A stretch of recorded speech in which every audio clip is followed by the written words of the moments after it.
Hello and welcome to #Africa. I'm Michael Marillier. We start in Mozambique, and officials have confirmed the first cholera-related death in the wake of Cyclone Idai. Thousands of people have been without food and shelter for nearly 2 weeks. Now they face another adversary in the form of cholera, a waterborne disease that kills within hours if it's left untreated. Health workers in Mozambique are battling to save the sick. More than 100 cases of cholera have now been confirmed in the port city of Beira following a devastating cyclone which has affected tens of thousands across the region. Government and aid agencies are fighting to contain the spread of the disease, which has already claimed its first victim. The World Health Organization says cholera vaccinations started this week with the arrival of 900,000 doses of medicine. We expected this, we were prepared for this, we have doctors in place, so this is what we're doing at the moment. Among the despair, there is some hope. Samuel Chow is one of several babies born in the aftermath of Cyclone Idai. But the conditions he'll be returning home to are less than ideal. His house is missing a wall and the roof has been damaged. He's still one of the luckier babies. Some areas remain flooded, making it difficult for women to reach a hospital to access health care. The UN says 45,000 births are expected over the next 6 months. Of those, 7,000 are at risk of life-threatening complications because of the flooding and devastation. Africa is proving that it can produce top scientists. South African doctors have used 3D printing to transplant an ear bone. Meanwhile, a professor at UKZN has offered hope to men around the world. That's because she discovered a gene responsible for hair loss. There's some great news out there, but here is the question. Are we using science to solve our biggest problems? Some answers now. Dr. Palesa Sekhejane is a research specialist at the Human Sciences Research Council. Doc, thanks so much for joining us. You've raised concerns about the use of science when it comes to Cyclone Idai, a tragedy which unfolded in this region, which continues to unfold.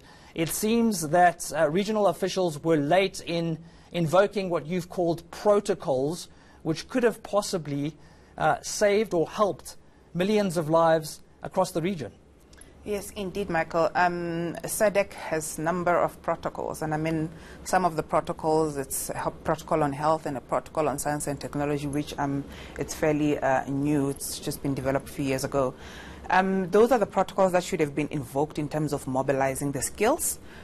SADC in particular, it's rich in producing the biological sciences, and we are also seeing the numbers in terms of engineering. They are picking up, and thanks to the investment that we are driving and putting in producing those engineers.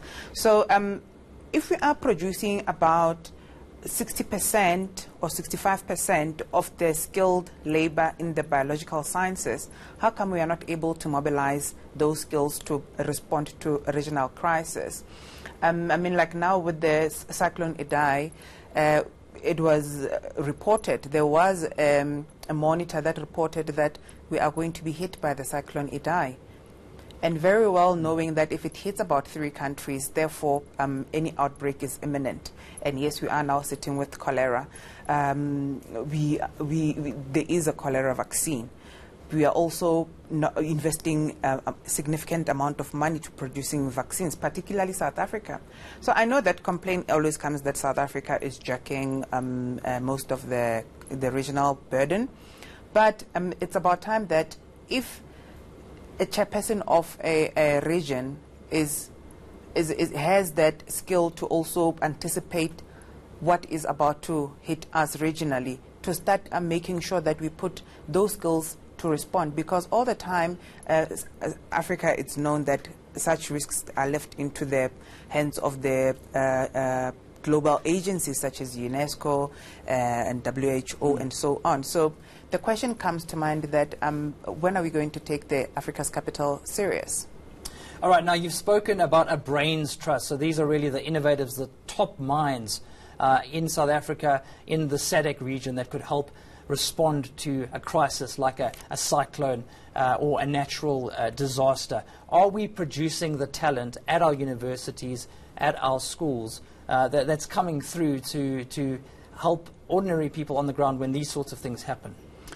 We are producing those skills, and particularly South Africa, because if you look at the numbers of non-South Africans that are studying in these universities, we should be able to strike deals that say you are coming in to study and exploit the resources, the infrastructure, and so on, but then how do we plant it back? And it's not only in the hands of those who are being educated, it's also in the hands of those who are leading those particular countries. Because, for instance, if you have to get a scholarship in USA, most of the time the conditions state that you should be able to go back home and transfer the skills or apply the skills that you have learned.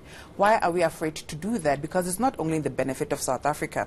And I'm not saying this in the wake of xenophobic attacks or being xenophobic, but the skills that Africa is producing, it should benefit the rest of Africa.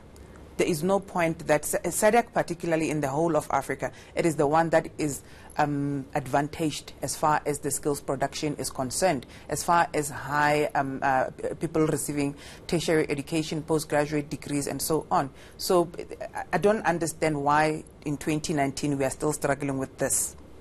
Some fascinating insights, and certainly a challenge when it comes to governments responding to crises like this. Thanks so much, Dr. Palesa Sekhejane, Research Specialist at the HSRC. Still to come, we take a look at the recent attacks on foreign nationals in KwaZulu-Natal, the fallout from those tragic events in a moment.